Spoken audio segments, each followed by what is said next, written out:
I woke up today and I realized I was 40. Don't know what else to say, but I'm starting to feel a little lonely. I'm having a crisis. I'm having a crisis. Having a crisis. I'm having a crisis. Having a crisis. Don't wanna join ISIS. Oh.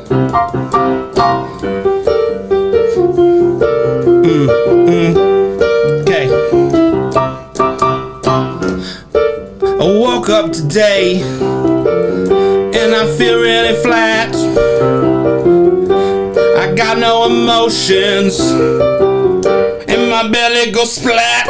I'm having crisis. Having crisis. I'm having a crisis. Having a crisis. I drink beer with ISIS. No ISIS. Cause I'm having a crisis.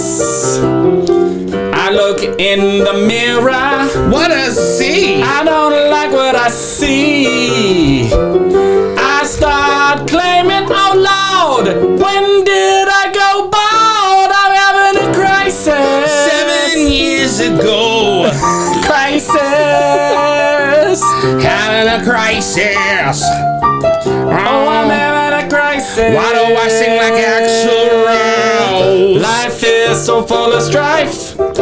When you're hitting your midlife, you are full of hatred as you try to figure out how to play your mortgage crisis. I don't even have a mortgage. Mortgages are stupid. Crisis. 8% Begging, APR. please, I need to sign another lease.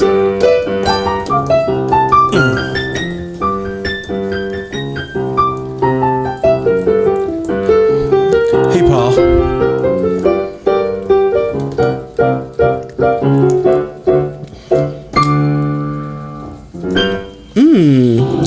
You know, no, I don't drink a normal strength Dr. Pepper very often, but when I do, I remember why I loved it. Oh, yeah? Yeah.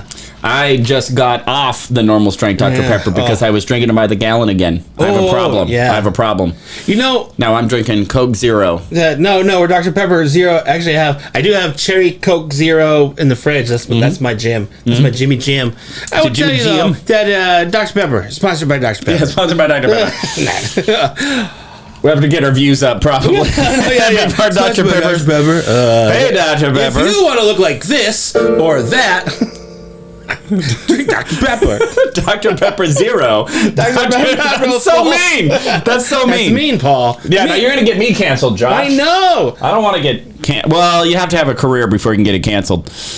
But there's no statute of limitations on cancellation. So I could get my career in 10 years from now canceled because of this moment. We kind of talked about earlier off the podcast. We should talk about everything on the podcast. Off mic.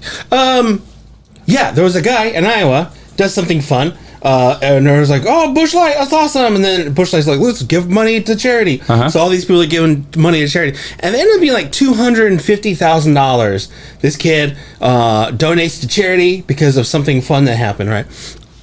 And then a reporter does a hit piece out on him. Just in. No. Hot off the press. Extra. Read all about it. 14-year-old boy in Iowa says something sort of racist. Anyways, so my favorite. So he goes when he was 14, he said this thing on Twitter, super like something right, and you go, he's 14, right? And then everyone's like, that's terrible. So they cancel the guy, right? Of course. But then they find out that the reporter that canceled the guy, they dig into his past, of course, and then they found something in his past, and he gets canceled too. And I go, are we just going to cancel each? And then nobody's going to have. We just keep on canceling each other and canceling each other until the whole world just gets called off. Until there's no more subscriptions. Yeah. Except for having a midlife crisis. Yeah. November, right? Okay. So speaking of our childhoods, oh my goodness. Speaking of our child, we're going right into it. Oh, we have to, because this is super important news that I just learned about not 10 minutes ago. I've been off the internet all day, and I learned about this, that somebody very important from our childhood passed away today. This will date how long it's been since this comes out. O.J. Simpson. Oh, I did hear that. Yeah. I did hear that. Yeah. The juice is no longer loose. He is. The juice is in a container now. Yeah. Yeah. Ooh, man, that's a complicated one to approach there. That is a complicated... You want to talk about a checkered past. Right? You want to talk about getting canceled. Want to tell you, oh boy. Double homicide. Yeah. That'll get you canceled. Yeah, if you got canceled in the mid-90s, you did something pretty bad. Now, he didn't criminally murder them, but he did civilly murder them. Yeah. Whew, yeah, that's man. I don't even know what to think about that. I just remember him from the Naked Gun movies. Mm-hmm. Yeah, and that's it's a lot like some of the you have to just, can you separate the artist from the art? Oh geez, man. Then we gotta go R. Kelly. You gotta go Bill Cosby. You gotta talk Woody Michael Allen. Jackson. You gotta talk Woody Allen. You gotta talk. I mean, what's his name? The French guy or the Italian guy? Romanani Mondomina. Yeah, that guy. The guy.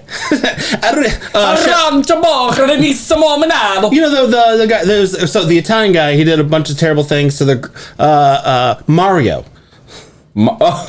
Mamma mia! Never mind. Because he jumped on all those mushrooms? Yeah. he killed so many turtles? He killed so many turtles. Yeah, dude, that guy, he was just, it was a lot of animals were injured during the filming of the Mario Brothers video game. Yeah. It was not FEMA. It was not actually a video. They actually... PETA was not approved. I was saying FEMA, and I'm like, no, that doesn't feel right. Yeah. But anyway, so I have a question for you though. Oh, okay.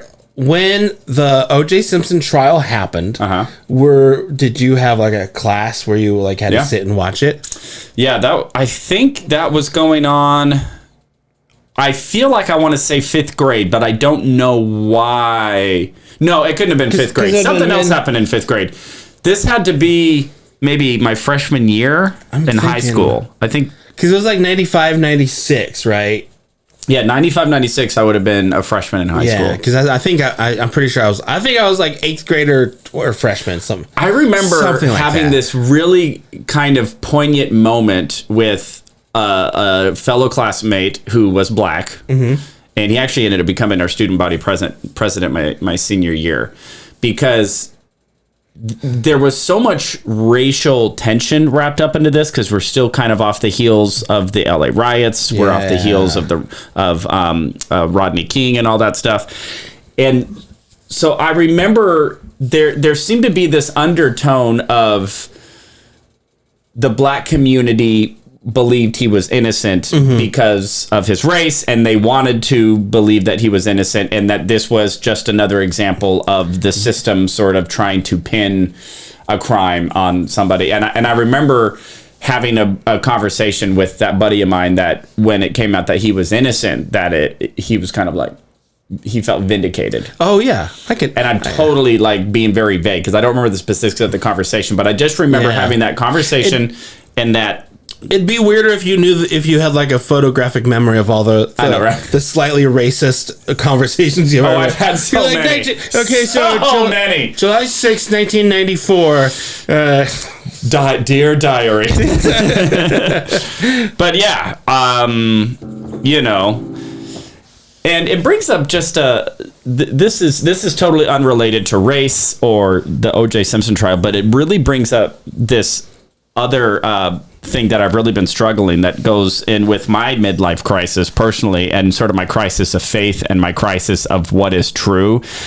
And that is just how remarkably different it is to actually find a verifiable, undeniable piece of truth that everybody is on board with. Oh yeah, isn't that weird? Like nothing. Yeah, nothing is almost nothing. Oh no, I mean literally nothing. Right, like even if you like proved gravity, there's somebody out there like, well, not for me. You know, that's how they go. Or like, there's still flat earthers out there, and there's still like moon landing conspiracies and stuff. And a part of me goes like, but there is actually a chance that one of them is right about something. Yeah, it wouldn't be okay. So we find out someone has they're conspiracy theorists. Sorry, if you hear clicking, that is Gary in the background. Hold on, I'm gonna Gary, come on, let's get you out of here, bud. You don't deserve to be in here. Your nails are too loud. Come on. Let's go ahead. Part of the midlife crisis is having lots of dogs. Yeah. That's the midlife crisis for me. Actually, I think that's the... Anyways, all right. Okie dokie. What were we talking about? Dogs? We were talking about conspiracy theorists. Wouldn't it be amazing, like, someone's like, listen, I'm a flat earther. I believe 9/11 was an inside job, and I think M&Ms give you butt cancer. Right. And then you find out that, like, they're like, it turns out the M&M thing. And the M&M was actually dead on, right? What's that phrase? Even paranoid people have enemies? Yeah. I think I heard that somewhere. That's funny. Because it is true. Like, somebody who's paranoid about everything, they're probably wrong about most things. Yeah, but then every once in a while. But it's kind of like, a broken clock is right twice a day. You know what I mean? So I think about that a lot when it comes to trials, because I sat in on a jury, by the way. Ooh. And it was the most eye-opening, absolutely discouraging experience of my life when I realized how arbitrary the entire legal system is. Because it was just two charismatic lawyers trying to win. Yeah. And there was no truth involved or facts involved, and it was all manipulation. The prosecutor, in her final statement, had a PowerPoint. She puts this PowerPoint up on their they had like a display screen, where they could put stuff up. She puts up this PowerPoint, and she's going through all of her points as to why this guy is guilty, blah, blah, blah, blah, blah, blah, blah. And then she has this picture, and it's the worst possible picture of this guy that you can imagine, just like like the most evil looking, sinister picture that she scoured, I'm sure, the internet to find. And then had this big red guilty stamp, like guilty. And I went, almost for that alone, I want to let this guy go. But think about that. Yeah. So now I as a juror, I am now making a decision that has nothing to do with whether or not this crime actually happened or not. Because nobody in that courtroom, and not the prosecution, the prosecution did nothing that was an actual verifiable fact. It was all hearsay and all circumstantial evidence. All this kind of circumstantial, and they're just trying to paint him as a bad guy. And hey, look, he did this thing. And then the defense was just kind of like, well, you didn't really prove anything here. You didn't really prove anything. And it's all this procedure, and there's all this red tape, and there's all this bureaucracy, and all of this process that has absolutely nothing to do with what is actually true or not in regards to this specific incident. Did this incident happen, and was it a criminal act? Are you allowed to say, you don't have to say, or let's say what happened? It's pretty graphic. Oh, okay. Then we it was an essay. We know what essay stands for. Okay. So I want to be careful with the internet and trigger warning. I was just thinking listen, this guy stole some stuff from Walmart, right? And then she's like, let me show you a PowerPoint presentation of why he's guilty. He's guilty. Well, and that's the thing, and especially with something like that, and it was with a girlfriend, right? So then it just gets into this, like, very, and you want to believe victims, you want to, believe or whatever, but there's also, belief is not fact. That's true. You said it the other day. We were having a conversation, and you said that one of the things that hit you when you're at this one church thing was like, this guy was talking about, like, this is the truth. If you don't believe this is wrong. And I was like, that's how all religion works. Right. That's if your truth is not the truth, then boy, howdy, are you in the wrong religion? But that really is, like, that's how belief works. Is that you guys get you believe or you don't. Yeah, I met with I'm getting some life coaching from my old high school buddy. Yeah, who's been fantastic. The one successful life coach. The one successful guy who was born on the same day as us, by the way. I didn't know that. We should have him on the... But he was born on the same year. Well, he lives in China, but we could... Oh, I'm sure he would love to Skype in. So anyway, he was talking to him, I was talking to him yesterday, and he's trying to like get to the bottom of me, just like I'm trying to get to the bottom of me. Yeah, boy. And it really came down to this element of, because I was raised in what is known as a high demand religion, and it had completely programmed my entire life. Like my entire psyche was somehow programmed by this religion. And now that I'm out of it, it's like I have no programming. Ooh, interesting. So I'm so wish-washy now. Right. Because I don't want to commit to anything. You want to talk about like fear of commitment. Yeah, you're like, because well, if I commit to one thing. I fully committed to this thing, and then it ended up being bogus. So I've proven a couple things. Number one, there are people who are willing to preach things that aren't true, that either they actually believe in, or even worse, that they know are false, they're just... I venture to go that they believe in it. I try to give people the benefit of the doubt. Yeah. Because I wouldn't preach that thing 20 years ago, and I didn't have any ulterior motives. I actually thought I was doing the Lord's work. Yeah. So anyway, what it kind of came down to, he's just like, Paul, you don't even know if truth exists. He wasn't saying that accusatory. He was saying he's saying like discovery. It's like, it sounds like you don't even know if truth exists. Yeah. Is there such a thing as a fact that is objective, and it's like, this is true fact, and anybody who doesn't subscribe to this fact actually is wrong? That's a good question. And so, because in all fairness, even things that we as people, human beings, feel for the past however long, certain things are changing. You know, I'm not going to say things on the podcast because I'll get canceled. Not because I believe them, but because other people believe them. And if I say those buzzwords, something's going to happen. And I'm not going to say those buzzwords on after the podcast. I will. But that's true though. Like, but even like now in 2024. Truth is changing. Yeah, they go. Whereas, I mean, back on the religion, we go. Let's say, what are there, like 5 major world religions or 7, something like that.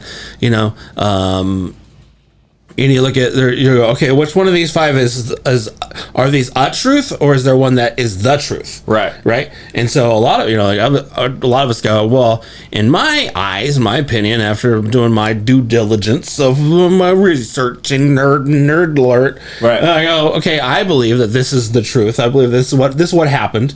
And I'm kind of hedging my bet that that's the one, because like I think we talked about before is that if you are evangelical Christian, you're sort of covered on everything. No, I'm not saying every Christian. It's a good insurance policy. It's a good insurance policy to be if it so Christian. Happens that you were born with original sin, but Jesus saved you, and if you profess that He's your Lord and Savior, correct, then you're saved by Him.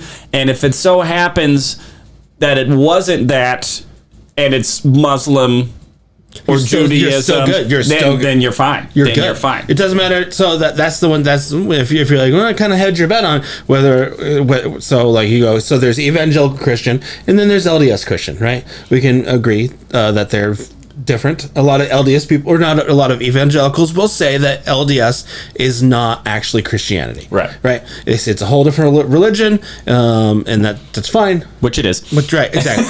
but when you go to Utah, they don't feel that. They don't feel that way.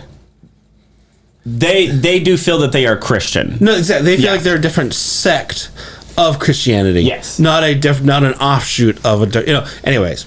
Yeah, but so like this, so the LDS religion actually feels that they are the true, correct, the true one, and that they actually do have a monopoly on Jesus, correct. That He speaks to them and actually nobody else. And if He speaks to anybody else, it's not the real one. It's not the real one. The Pope is over there just talking to the wind. He's just talking to the wind. Now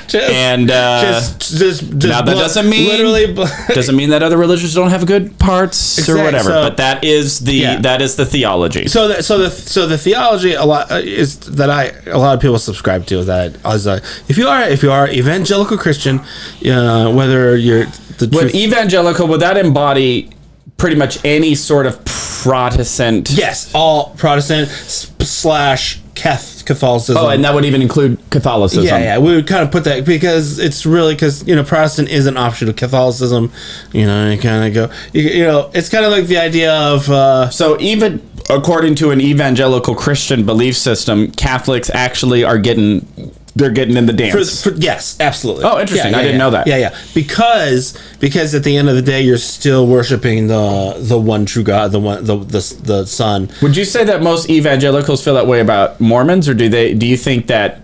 I don't want you to speak for all of them. I do speak for all of them. You are the spokesman. I am the spokesman. He is the Moses of evangelical Christian. Listen, if there's a spokesman for evangelical Christians in America, it should be a combat veteran, morbidly obese comedian. Yeah. I feel like that would be the best person to speak for everybody. Yeah, I think Methuselah was a comedian, morbidly obese. He's like, what's the deal with all these years?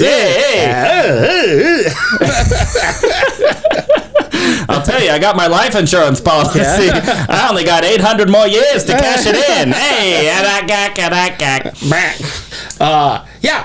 So again, I cannot get a birthday cake big enough for all these candles. They lit the birthday candles. They started a fire. Hey, I don't need a birthday candle. I need a torch. Hey, oh, hey, yo.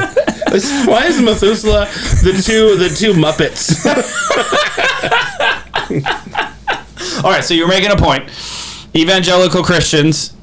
Yeah, and most will say that and Mormons are not. They're not on the same thing. Well, Mormons are very dead set on making them themselves a different thing. Correct.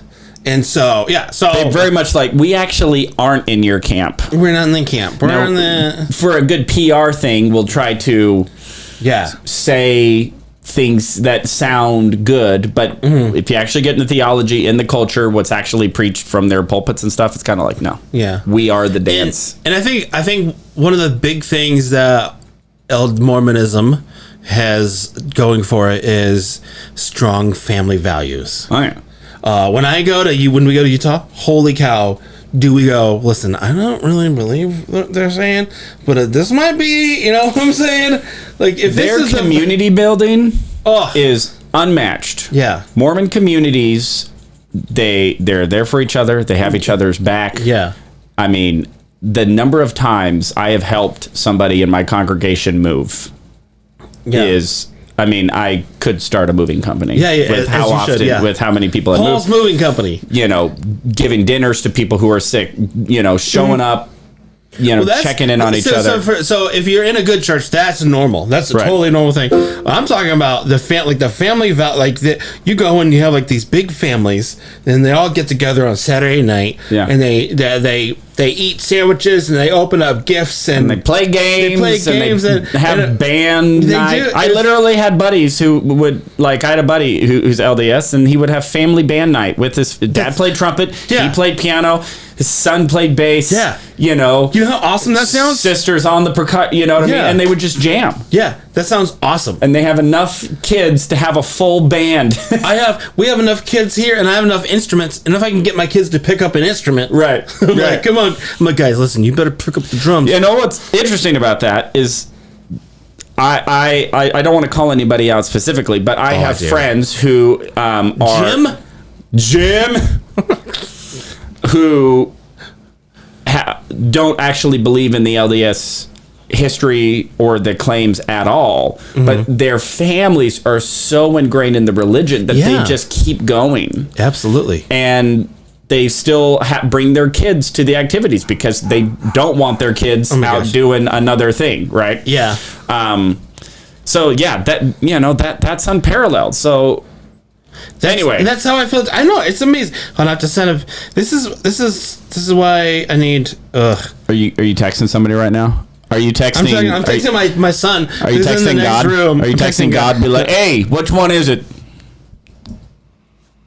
I'm gonna play some texting music. So annoying. This is why we need our own podcast studio.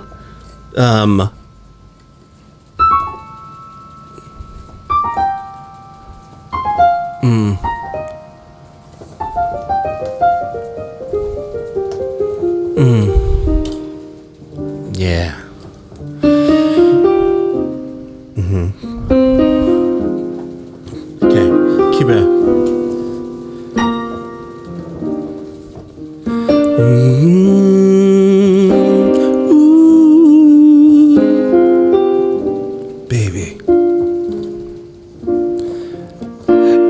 so cold out tonight. I'm feeling alright. Don't get out of fright, because it's game night.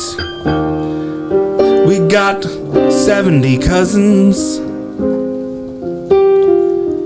70 brothers, 70 sisters, and 10 moms. We're FLDS.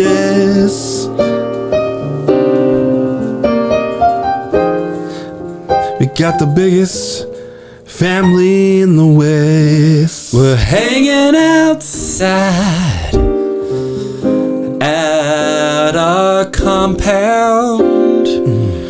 The kids are playing in the band. They're making those religious sounds. We love our family so much. Oh, look, it's time for dinner now. There's so many apple pies. We're gonna eat them now.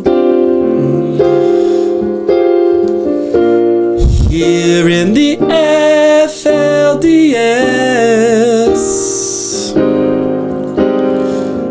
we'll find eternal rest. Here at the FLDS,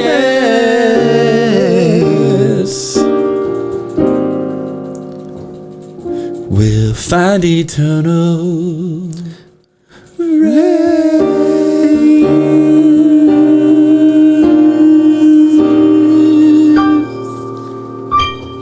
You know, I will say that my wife does not like the idea of having a sister wife, but she does like the idea of having another person do all the chores. You know, There's a job for that. yeah. But it's called a maid. It's called a maid. Yeah. But we can't afford that one. Yeah. Yeah. But if you married her, Yeah, you know what I'm saying? You married her, you don't have to pay it. then you gotta pay it. Hey, marriage. It's how you get a free maid. We are gonna get canceled about 17 different ways. Anyways, guys, so that's the last episode of That was the last episode of Midlife Crisis. No, we got plenty. We were just making a joke. Shane Gillis pops up. I know. Hey, how's it feel? So anyway, that's just a long way of saying I don't have any idea what is actually true, other than I'm pretty darn sure that I'm here right now. That's pretty, yeah. Well, I'm like 99% sure that I actually exist. It's not Renoir. Who is it? What's his name? Renoir. Is it Renoir? Oh man, now I feel like an idiot. He goes, I think, therefore I am. That was Locke. Bill Cosby. I think there. Nietzsche says nothing is important, nothing matters. Descartes. It could be Descartes. That was Descartes. It could be Descartes, but I feel it's the guy. No, I doubt. Therefore, I am. No. So that was Descartes. I think, therefore, I am. Because I know this because they said he was he was the original Renaissance man, and they said that because he was a thinker, he was a poet, he's a painter, and he was athletic. RLDS. They said that he could go from standing on his own 2 feet and jump over somebody else, and that's what it. So I can't do that. I can't do that either. That's why we're here. Of Renaissance man, I have one of those things. I can play basketball decently well, and I can play this piano. Yeah. So anyway, I'm really in not only a crisis of faith, but a crisis of, does truth exist? And if it does, how could I actually ascertain it? Because what I have proven to myself is that there is a lot of untruth that I was 100% certain was the truth, which means I can be duped. Well, and going on the same thing is that it's something. What if you feel that something is the truth, but then somebody else comes around and says that, I was just watching this TikTok and this is insane. I want to see it. Listen, I'm gonna tell you, this person, a human being person says that they identify as a bearded turkey vulture. Right. Right? And they call themselves Therian, I think is what that's called. So when you identify as a human and also an other thing. Not just, like, so if you're like not, so it's not like gender. It's like if you're human / vulture, turkey vulture, wolf, elf, leprechaun, whatever it is. Right. Yep. And they call them Therians. They go, and they're asking all these Therian questions to other people. And I'm just, in my head, the whole time I'm watching this video, I'm thinking, if this person really is a turkey vulture, I need to watch them eat rotten flesh. Right. Because that's how turkey vultures eat. Yes. How turkey vulture are you? Yeah, exactly. How devoted are you to your turkey vulture? How devoted are you to your turkey vulture culture? Are you like a Creaster Catholic? You know, are you one of those, you only go twice a year, you're not really a Catholic? How turkey vulture are you really? Do you just phone it in on Sunday morning? Or are you walking the walk? Are you going out there on the roads picking up dead animals? Are you laying eggs? Are you laying eggs and then circling around dead animal carcasses? You better. If you're not. Yeah, and here's the thing. So, and here's what's so difficult for me where I'm at is no matter what I choose to believe, there's a Facebook group for it. Correct. Right? Yeah. So, like, if I wanted to fill my mind with, like, pro-LDS apologetics that have all the answers for all of the questions that there aren't actually answers for, well, what about this thing? Well, but there's somebody there saying, well, here's the answer, and here's why it's okay. And at the same time, there's an anti-Mormon Facebook group going, well, here's why this, and what about this article, and what about this artifact, and what about this historical discrepancy? And I'm sitting there going, oh, so I can really choose to go either direction, but it begs the question of, is one of them actually right? And listen, I don't know. Is one of them actually true? On verifiable things, because okay. Oh, now we're going on verifiable things, like a historical, and that's the other thing with history. Yeah, is none of us were actually there. None of us were there. None of us were there. I don't know if you know. Can I tell you something about history? I wasn't there. I wasn't there. So I don't know. So it's like, so did Joseph Smith actually dig up a gold record, under a stone by a tree that happened to be near his backyard? Yeah. Or did he not? All we really know is what he said happened, and then the people who were in his community who said, like, oh yeah, I saw him. Oh, yeah, but then all of this other stuff comes out of just well, actually, no, that didn't happen at all. Yeah. And then there's this other, and actually, this seems surprisingly similar to the Book of Napoleon. Did you watch there's a documentary series about a series of murders that happened in Utah back in the 80s or 90s? Moida! It was Moida! I don't know why I turned this into like a 1920s vaudevillian play. I tell you, it was Moida!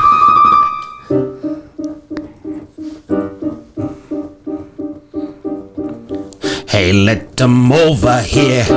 Let me tell you what I saw.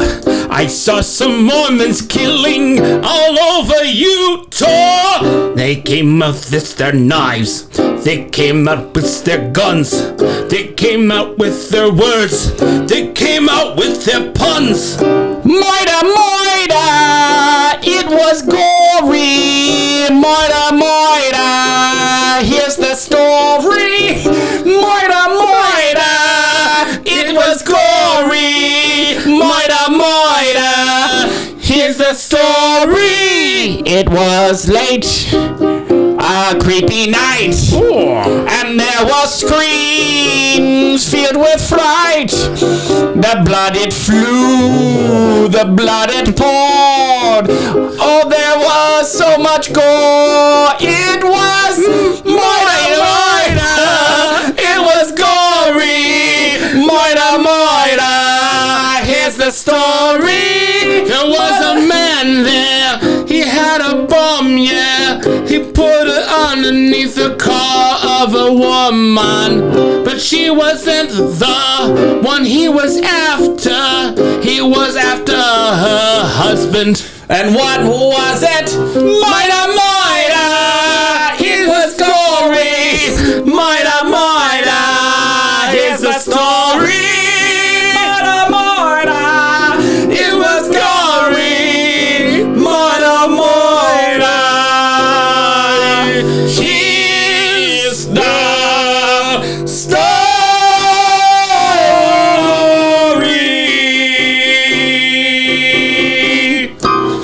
Okay, so there was a murder story in Utah. So it's a guy who was counterfeiting.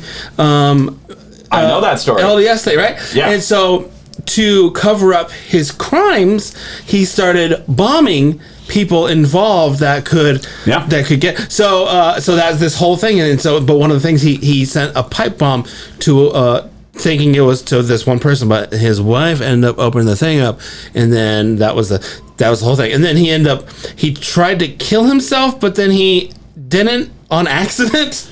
So you know what's funny about... Yeah. Because this is hilarious. You want to know what's funny about all of this murder, deception, and which absolutely ravaged this community was when he tried to kill himself. Yeah. He didn't succeed, and there was a Mormon elder. By the way, any man pretty much over the age of 18 is a Mormon, gets ordained to elder with some exceptions or whatever. So you get ordained as an elder before you go on a mission.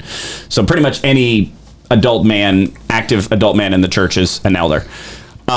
Gave him blessed him. So he meets, I can't remember the guy's name. Mark, it was Mark. I don't remember. It was Mark. Get him, Mark. It was Mark Norman. Mark Norman. The comedian. So this just random Mormon elder who sees this guy, I think he tried to blow himself up or something like that. Yeah. But it the way, whatever. So he's on the ground dying, and this Mormon elder gives him a blessing and blesses him that he'll live. Yeah. And they were so they're interviewing this guy, this Mormon elder. He's like, yeah, I gave him a blessing that he'll live. And just this confidence that he would live. And the guy lived. Yeah, absolutely. So what does that say? It was not mine. It wasn't God. What kind of God? It was okay. That was a crazy story. So the guy puts a pipe bomb underneath his chair and to set it off to get whatever. But it turns out that the seat he was on was made of steel. It was made of pipe bomb resistant material. He got the one pipe bomb resistant. Hey guys, we got our chairs. Too many people have been dying from pipe bombs put underneath them. We're gonna strengthen these chairs right here. Pipe bomb resistant. They're only $2 more, but you get that extra protection. Hey, I am your pipe bomb resistant chair salesman. You need a chair that's resistant to pipe bombs? Is this the pipe bomb resistant chair factory? Oh no, that's up the street. You got to talk to Jerry. Okay, all right, I gotta go over there now. Hey, Jerry here, I understand you were up the street talking to my buddy there. Hey, Jerry, I need a pipe bomb resistant chair to put in my car. I got a lot of things that don't involve not pipe bombs. Well, let me tell you something. My name is Jerry, and for some reason, my tie is in constant need of tightening because I realized I've been tightening my tie this whole time. It won't stay tight. Oh, you should talk to my buddy Mark over at the Never Needs New Tightening tie factory. Hello, my name is Mark. Notice that my tie, I haven't tightened it once. Do you make pipe bombs here? No, you're going to need to go back to Jerry for that. Okay. Hey, did you talk to Mark about the ties? I see, it's nice. That's a good tie. So anyway, let's get back to what I do, which is pipe bomb resistant chairs. Pipe bomb resistant chairs. Okay, so anyway. So, yeah, that guy was really fascinating because he was like, you find your passion when you're young. Mm-hmm. Like he started forging when he was like a child. So good. And then and one of they had like a thing where it was like a magic salamander or something. So the salamander letter was what he fraudulated this. I think it was what was purported to be like a Joseph Smith account of Joseph Smith's vision. Yeah. And that somehow this angel appeared as a salamander or something like that. And what's really fascinating about that, and by the way, I'm so sorry to my eldest friends, if anybody are watching this, because I don't believe in it anymore, which means I'm going to say things that are not very neutral in that regard. So this guy took these forgeries and got them all the way, got an audience to the top guys. Yeah, to the Pope of the Mormons. To the Pope of the Mormons, who claim to be prophets, seers, and revelators, and have all of the spiritual gifts that Jesus Christ promised his disciples, one of them being the spirit of discernment, that you would be able to detect false spirits and stuff. And this guy comes in here with forgeries and says, hey, these are real things. And these church leaders just eat him up. Yeah. It's It's really incredible how the spirit of discernment, and then when they come, it's like, well, it's not our job to do. It's like, no, that's exactly what your job is. That's literally in that's what your job description is. Like if you know, have you ever worked at like a place and there's like a janitor who just won't clean anything? I know, right? And you go, that's not my job. No, it's literally your job description. It would be like if I was like, hey, everybody, I'm Superman. Mm-hmm. Because I'm Superman, I'm going to be able to protect the city from crime. Yeah. And then hey, there's a crime going on over there. Well, are there guns involved? Because, so then I go, I'm like, I'll check it out. And then they shoot me, and then I'm in the hospital with a gunshot wound. And they're like, wait a minute, I thought you had superpowers. Well, not all the time. I said that I could stop a speeding bullet. Yeah, I only have it when I'm discerned to. Yeah, I had a moment of human weakness because I'm still a human being. I just have these superpowers sometimes. Yeah. Which, honestly, it kind of makes sense because isn't that how psychics work? I knew you were going to say that. Dad jokes. I actually went to a psychic once, and I knocked on the door, and it took him a while to answer the door. I'm like, you didn't know I was coming. Is that a good joke? That's a good joke. Is it too daddy? I think it is a little daddy, but that's okay. People like that joke. A little zaddy. People get them. Yeah, but isn't that they say the psychics, they go, listen, I'm a psychic, but I don't get to choose when the gift appears and how I get to use it. Because you go, well, if you're psychic, why don't you win the power? But that's not how it works. It's not how it works. It's not how it works. When something happens, I can't use my psychic abilities for anything that you actually want. No, what I do is I go, when something happens to you, I go, I know it's going to happen.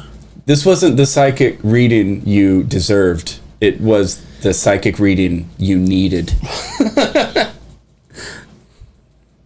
Anyway. yeah. So what were we talking about? Murder. So we're talking about truth. So I have no idea, and so it was interesting to discover that because it's actually really hard to move forward without at least some sort of foundation of truth. How about this? And there's.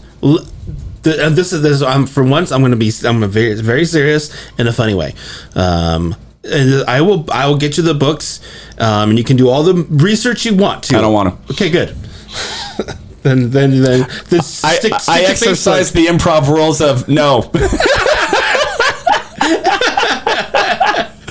Well, because this goes back to my briefing point, right? So there is definitely a book written by another human being who was 100% sure that the research that they did, which was probably just researching what some other humans had written, and then compile it a book. So the idea behind the Gospels, let's say so we go, okay, I'm not going to say if Jesus is the Son of God, right? I'm not going to say that because that's something you have to determine, but we know through historical documents we can compiling enough to say that there was a man named Jesus. He had a following. He was crucified on a cross. His followers, after he died, went off to spread the word, and a bunch of them died. We definitely know that there are books that say that. But we also know that there were historians in ancient Israel who said that. So Tacitus, Josephus. There's parts of the Torah. So I just want to say what we actually know is that there were historians who wrote that. Correct. But we still don't actually know. So then you go, how do I, to the best of my abilities, get through this stupid thing called life that I didn't agree to be a part of in the first place? I did not agree that Stephen and Kathy have sex 9 months before I was born. That's what I'm saying. I don't think I had anything to do with that. I don't think that I helped set the mood that night in my pre-celestial earth, spirit. Let's see. So we're born. By the way, Mormons believe in that. By the way, of course. I mean, actually, a lot of.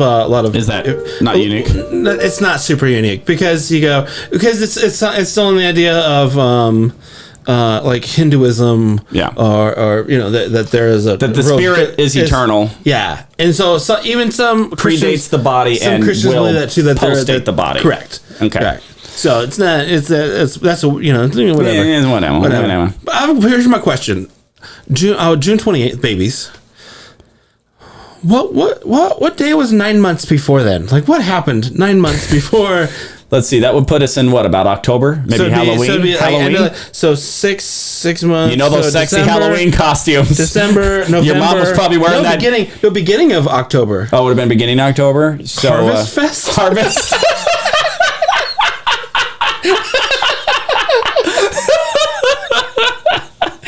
And harvest they did. They harvest some seeds, you know what I mean? Yeah, listen, if you're gonna sow some seeds, you better reap them. And here I am.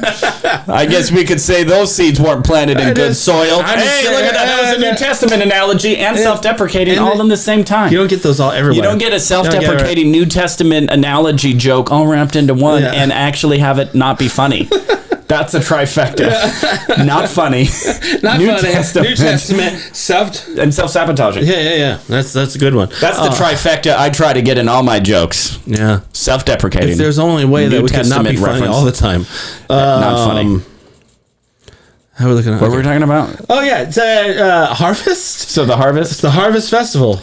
Anyway, you were about to tell me about books that you could refer to me, which I instantly was already not interested in. But it involves research, which is fine because when I grew up.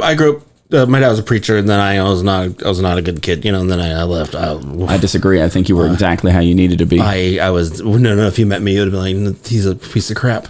Maybe, probably. I don't judge people. I do, and. You're still religious. I'm free from judgment. I judge all the time. Judge all the time. Yeah, that's what I do. Not a good person either. No. So see, I'm a bad person now. So now you are. Yeah. Because I like to commit murder. It was mine. Anyways. So that becomes the truth, right? The truth is that you don't want to or unwilling to go down a rabbit hole because of what may or may not happen. You want to know what every Mormon convert who I've ever interacted with over the years are? So there's people who have joined the LDS faith. And remember, I was a Mormon missionary for a long time as well. Yeah. Right? So I would actually knock on people's doors and say, hey, would you like to change religions? I have a book about Jesus. Almost every one of those stories is preceded by I really wanted to know the truth, so I really started to research. Oh, interesting. And their research led them to all of the books. Interesting. Into the Book of Mormon, into the blah, blah, blah, blah, blah, and then they're in the LDS faith. And you want to know what everybody who I've ever met who has ever left the LDS faith usually starts with? I did the research. Now, I don't know, but I would assume anybody who joins the Muslim faith probably starts with research. Who joins any... I will say this about... You see what I'm saying? Can I say this about religions? Okay. You may. When somebody says they go... Actually, no, you may not. Because when somebody goes... No, I can't say it. I can't say it on the podcast. Okay. Why can't you say it on the Because it's the idea that people go, I hate religion, and they go, you know why? Because Christians. You go, oh, okay, cool. But what about the other ones? And they go, we can't say anything about them. Oh, yeah. Because we know what's going to happen. Yeah, you can only talk down to the religion of what you belong, and you don't want to talk down to other religions. Yeah, exactly. Yeah. Or you're scared of what they'll do. And... That's true. Like the South Park people get death threats all the time. All the time. Well, yeah. Dude, if we got this podcast to a pace where we were getting death threats, are you kidding me? Please give me some. You know what that would do to our numbers? You know the monetary value of death threats? Yeah. All we'd have to do is be like, hey guys, there's people who want to kill us. Then we would start raking in that ad money. But you know what we have to do? We have to go down to the pipe bomb proof chair factory. Hey Josh, you want to know what I do when I'm afraid of getting killed? I enjoy a nice cold Dr. Pepper. And let me tell you something. Dr. Pepper is great for death threats. Can you see the possibilities of death threats? I do. Anyway, so you're about to Hopefully. say? I feel like I've cut you off about 17 times because I'm afraid you're about to say, have I accepted Jesus Christ as my Lord and Savior? Never. Which I did, by the way. Yeah, you did. And then, here's another truth, okay? Here's the question. Can you become unsaved? Can I be unsaved? Yeah.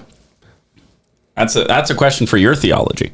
That's also so. And then we get into bigger things. Are you Calvinist? Are you Calvinist? Or No, I'm a Fahrenheitist. I'm a Fahrenheit. That was pretty good, right? That's pretty good. Yeah. Kelvin is that's a temperature measurement, right? Like Kelvin, Celsius, Fahrenheit. For some reason, I was thinking like Fahrenheit 451 or whatever. Oh wait, no, isn't Kelvin? Kelvin. Fahrenheit. Kelvin. Oh, it's Kelvin. Kelvin. Would have been more clear if I said I'm not a Calvinist. I'm a Fahrenheitist. Yeah, maybe. Hey, say it again. I'm going to act like it's spontaneous. Okay. Kind of because it really depends on, are you like a Calvinist or are you a... Dang it, I missed it. Okay, do it one more time. Anyway, so am I a Calvinist? Yeah, so Calvinist believes that everything is preordained. Arminian, and so this is in Protestantism, right? Uh-huh. Calvinist means that you believe everything is preordained, including what we're doing now, including the fact that we became Christians and like everything, right? And it's already been pre-written, and so I'm not actually... you're not really in charge. I'm actually not the captain of my ship. Correct. And then there's the Armenian, which is not the country, but it's based off a man who believes that we have... Does he drive a BMW and live in Glendale, California? Big giant glasses, and he cuts you off in traffic. And you can smell his cologne on the freeway. when he has his windows down in the BMW, you're like, that is some Jaquar Noir, and I can smell it from here. This bit is brought to you by everyone in California. Nobody else will understand what you're talking about. California, where inside jokes go to the 405. Wait in traffic. Yeah. Anyways, okay. So this episode is really about truth. What is truth? Like the other day, we had a solar eclipse, right? And to some people, did that really happen? Was the sun eating the moon? I don't know. I'm quoting something. Did you catch it? Is it Zoolander? Good guess. You're close to the right genre. Here, I'll have to do more of the act. Okay, ready? Okay. Madam Mayor, I'm just a caveman. I don't know these concepts. When I see an eclipse, I don't know. Is the sun eating the moon? I don't know. Isn't that Phil Hartman, the caveman lawyer? Unfrozen caveman lawyer. Yeah, that's to say. Well, yeah. Let's have him in Life Crisis. Yeah. Remember things. He once was a caveman. I don't. Okay, but that's as far as I got. Sorry, on the caveman thing. So, like, I'm pretty dead set on Newtonian physics. There seems to be some objectivity there. Yeah.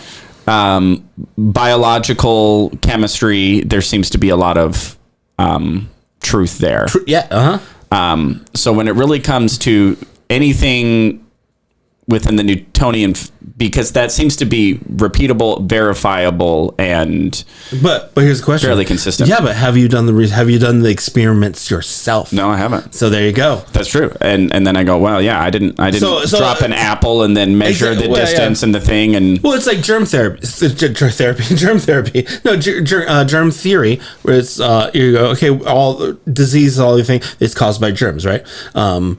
I go, you know what? I kind of go, yeah, they're pretty smart. I'm just gonna believe them on this one, because I didn't do the research, and I just go, yeah, sounds right, yeah, sure. But then you also go, oh, geez, do we even want to go down this rabbit hole? Yeah, we do. Yeah, we do. You go like, well, but then you have the pharmaceutical industries who are making billions of dollars to convince us that the pills that they are creating are actually doing this thing. Correct. But when you look at the placebos, they're actually not. So then they go, well, how can we influence governments to just kind of let us do whatever we want and then pressure everybody, and then it gets into that can still be manipulated. That can still everything can be deceived. Everything can just ask what's her name from Thanos or whatever her name. The lady. Oh, Theranos. Theranos. Yeah, the lady with the deep voice. Elizabeth Holmes. Hello, I'm Elizabeth Holmes. And I have a new revolutionary medical device. Right? It's nanobots, but for your boogers.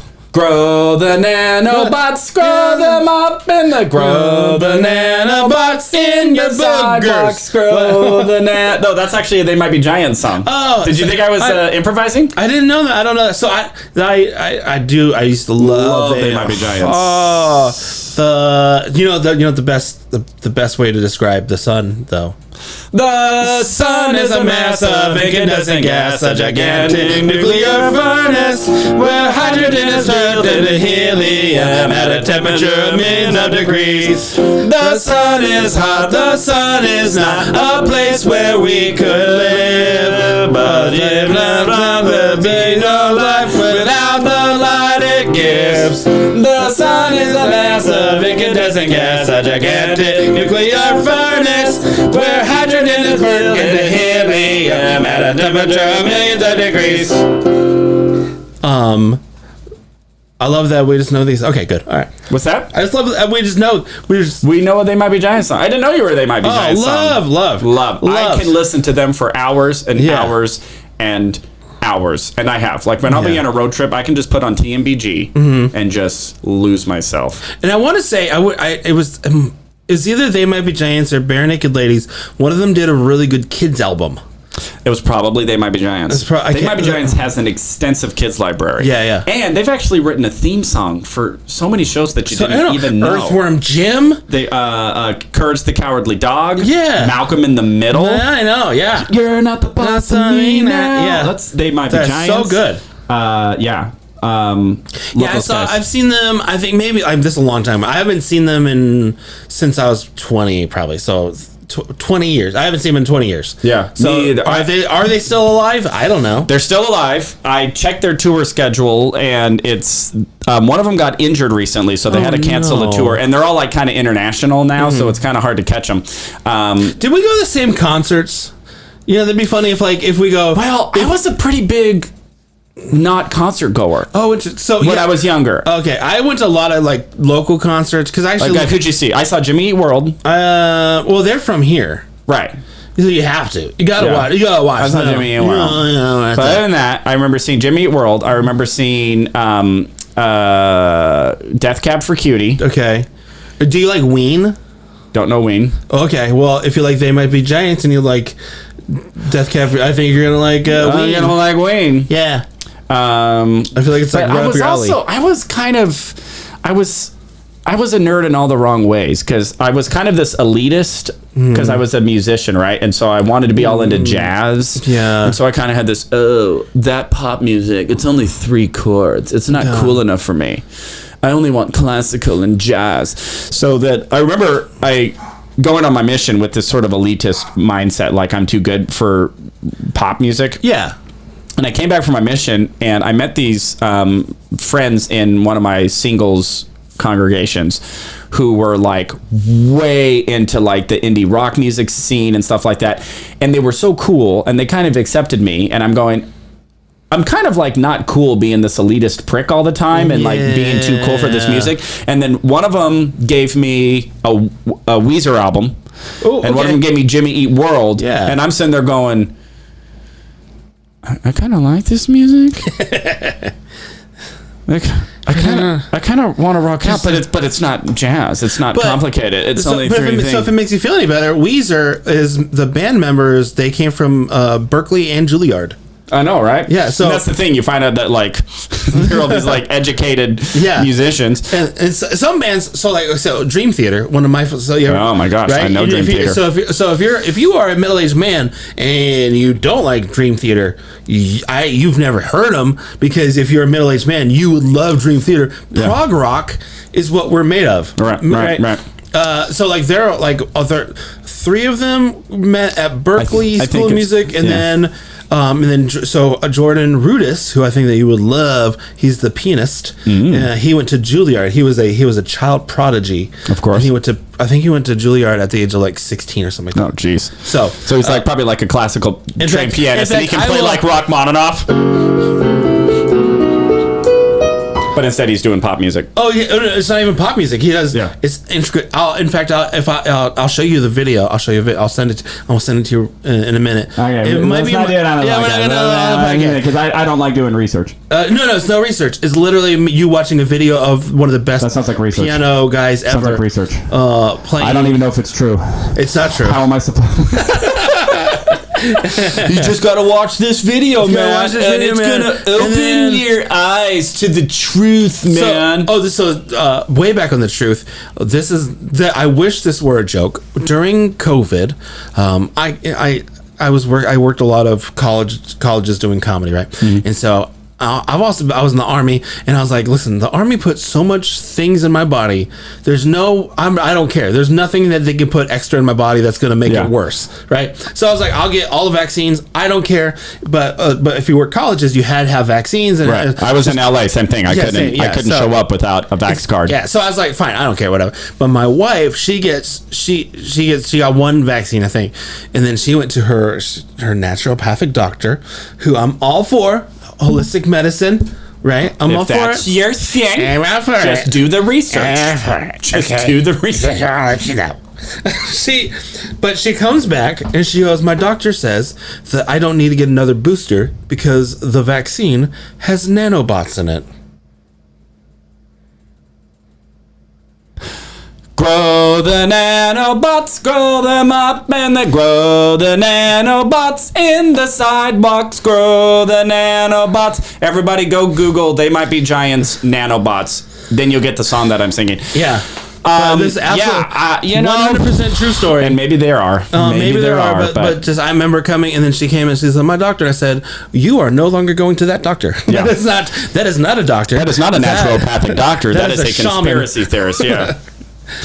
I don't know, then you get all that. I've read this book that... now you read books? Now I read a book. Now you read books. That's why, because of this book, I will never read another book. This ended book reading for me. I actually read a book, but it unlearned me how to read. I can't read no more as good. I can't read no more good. So, this book was called Useful Delusions. Okay. And the whole book, if I could sum it up, it was about the whole concept of the placebo effect. Okay.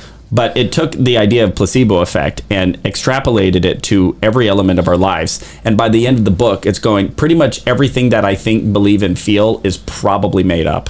Okay. And there was a whole section on religion, but there was also a whole section on the healthcare industry and how they had done placebo effects for like surgical procedures. And the control group who didn't actually get the surgery but were just told the control group is the people who actually got the surgery. And then there was the other group that didn't, like, half of them actually got the surgery and half of them didn't. What was the surgery? I don't remember. Because that's a very, listen, we got but everyone's got brain tumors. Right. Half of you is getting the brain tumor. Half of you getting them removed. Half of you is We're just telling you it is. But it was something about that significant. Maybe not as significant, but it was a procedure. And the people who were told, and they put them under, right? And maybe they put some Band-Aid or whatever and then put them out. It's like, hey, the surgery was a success and you're healed now. 6 months later, you couldn't tell the difference between the people who were told they had the surgery and the people who did. It was about the same. Interesting. I think that's. And by the way, most pills. It's about the same. Yeah. The amount of people who feel good just because they were told that they took the pill. Mm-hmm. And so by the end of that, I'm just sitting there going, oh, nothing is real. It feels like I just make everything up. It feels like this was written by someone that just wants to ruin your day. Yeah, no. It was a lot worse than my day. Snidely Whiplash?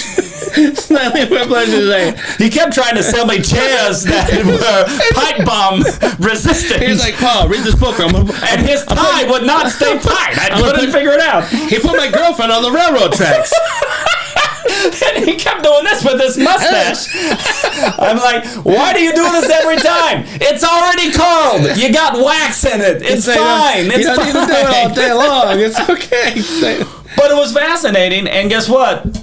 There was a lot of research done in that book. Yeah. He did his research. He did, or did he? Right? He could have just said it, because I say stuff all the time. Because did you know you could just make up statistics? Did you know that 70% of all Columbia students are racist? Did you know that 35 of all statistics are made up on the spot? Is that true? Yeah. I just made it up. So it must be true, because I believe it's true.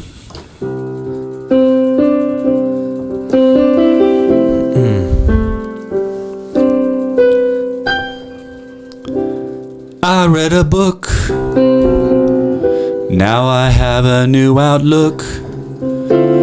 And it may seem a little couth, but after that book I've realized there's no such thing as truth. It's all make-em-ups in my head. No matter what the researchers have said. If I can be so gullible to believe the things I did, then I can be gullible to believe things that are hid. It was more important to rhyme than to say something that made sense. Absolutely. Yeah, I feel that research should always rhyme. And research should always rhyme. Doesn't matter if it's dollar or a dime. If you have a pill in your hand, take it if you want to stand with me and say that pills are good. Not taking pills are bad. And if you do not want to be sad, you just take all the pills you had. Take all the pills. You gotta take all the pills. Take all the pills. You're gonna pay some hefty bills, but that doesn't mean you shouldn't take the pills. If you're wondering how your life will go, just know everything in life's a placebo. If you're worried that you've been duped, just know you might have been part of the control group. Just take all the pills. You gotta take all the pills. You're gonna pay heavenly bills, but that doesn't mean you shouldn't take all the pills. Alright, let me take it home. Let's take us home. Ready? Maybe your doctor's a man, maybe he is inept, but you gotta take that pill from him. It might be a placebo effect.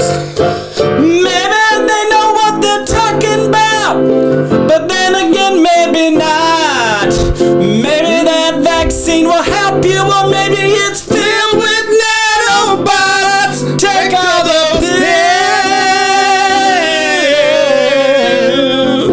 You gotta take all the pills. You gotta pay heavenly bills. That doesn't mean you shouldn't take all the pills. Take all the pills. And if you're feeling low, or if you're feeling high, don't worry your pretty head. I know a guy to take all those pills. You gotta take all those pills. Take all the pills For them thrills. you gotta take Almost peace.